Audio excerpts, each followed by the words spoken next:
dismissive of Troy Ave, brought up songs Troy Ave had made about it, said, his friend's body wasn't even warm when Troy Ave starts making music about this, or was still warm when he did this, when he tried to capitalize on it.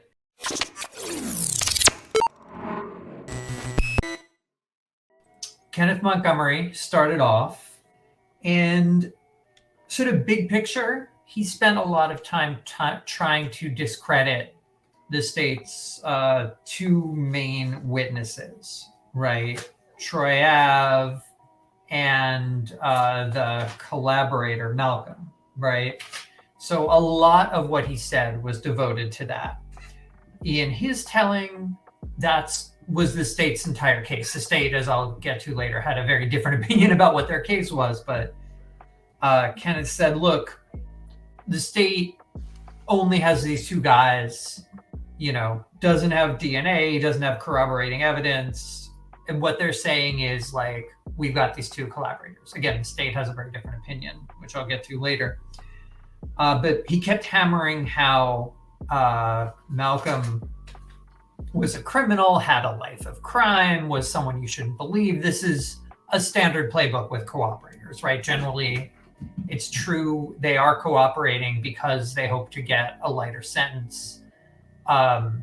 We saw this in the Tekashi trial, or the trial in which Tekashi testified. The defense tried to assail his credibility by saying he was facing 40-something years, similar to what Malcolm was facing. And Kenneth basically didn't buy into this idea that Troy Ave was bullied. He called that a silly narrative. And he said basically, look, we don't know how Banga got shot.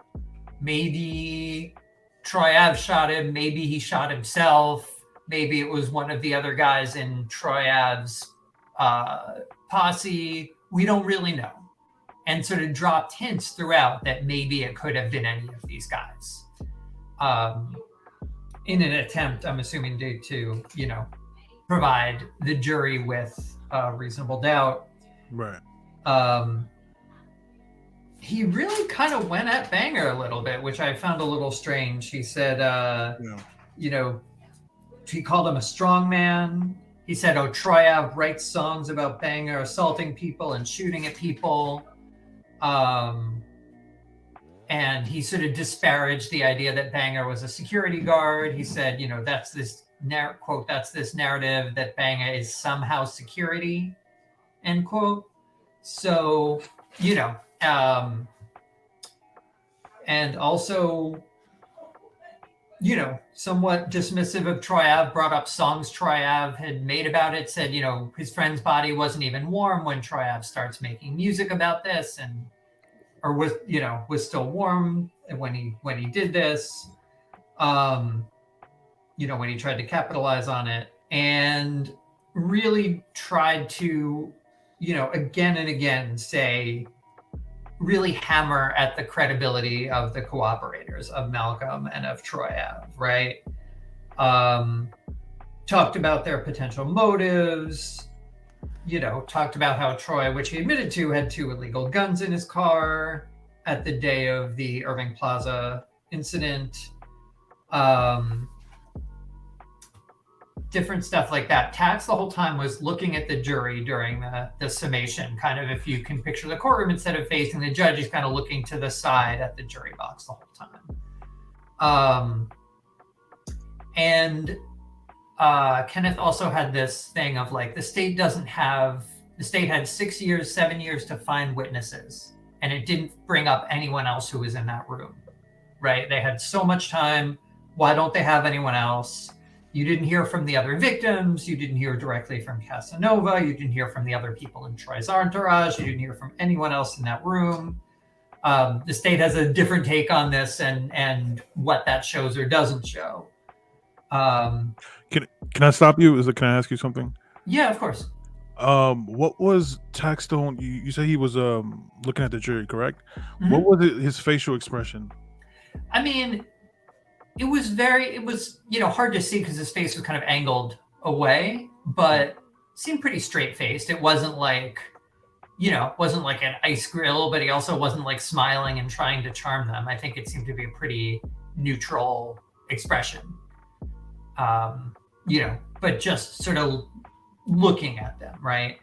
There were a couple interesting things. Montgomery mentioned this, like the audio stuff, right? Which I got the sense that people around Taxstone were kind of most concerned about. You talked about it yesterday. Right. He set it up as a distraction. He said that's what you bring up when you have no evidence. Again, that it's a false narrative, right? This was he barely brought it up. He was very dismissive of the Casanova audio and things like that. Wait, I'm sorry. I need to stop you there. Yeah. Dismissive? How? He just didn't bring it up? So Cass said something to the effect of like, no one helped him, right? No one came in and helped my guy Taxstone, right? Is what Casanova told this Malcolm guy. He also said, I'm sorry, but I'm not sure if you heard the audio yet, as of yet, but he also said Cass let off. Yes. Yes, he did say that.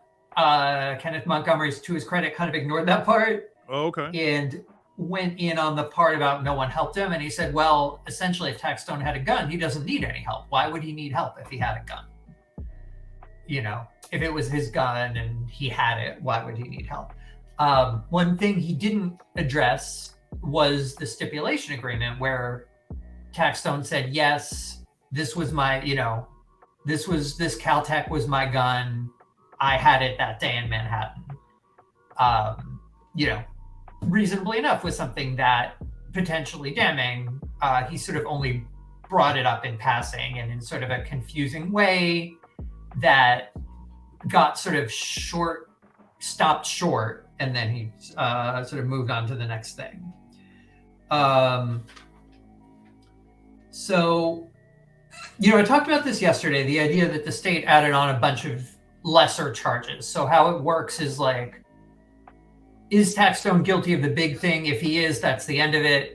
If he's not, there's what's called a lesser included offense, kind of a less serious charge. If you say no to the big one, then the jury looks at the lesser one. If the jury says no to murder, then they have to decide if it's manslaughter. And this was something the state added on at the last minute.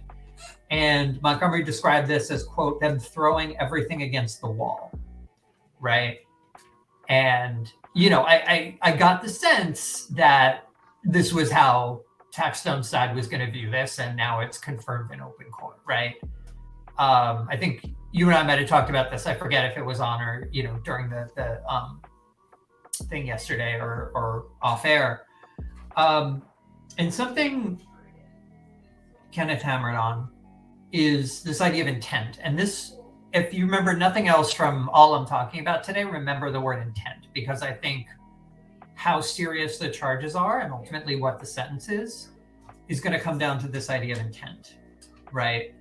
Did Taxstone intend someone to die? Did he intend someone to be injured? Or was he just reckless? Is sort of the tiers of intent that if you believe he was responsible for someone being killed or injured, there are these tiers of intent, right? And,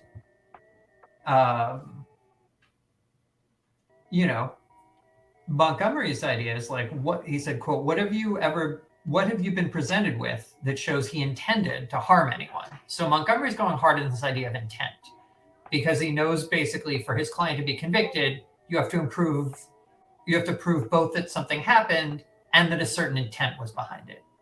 So he's really trying to argue for that.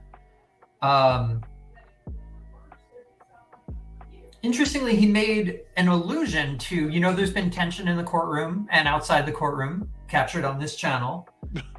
And Montgomery sort of alluded to that in his closing argument. Wow. He said, quote, the problem I have with this culture, the ignorance outshadows the beauty. That was his idea, right? He said, I'd said this before, the ignorance outshadows the beauty. He said, the ignorance outshadows the beauty on the stand, and sometimes even out in the audience. So I took that as an oblique reference, an indirect reference to some of the tensions in and outside the courtroom. I can't say with 100% certainty that's what he meant. I'm not in his head, but I mean, come on, it seemed pretty clear. So, your video is famous, I guess. Yeah. I mean, not only my video, but just stuff that's not captured on camera that I've witnessed and inside the courtroom, has kind of, there's little things that have sparked on, but go ahead. I'm sorry. Yeah. So Montgomery spoke for close to an hour.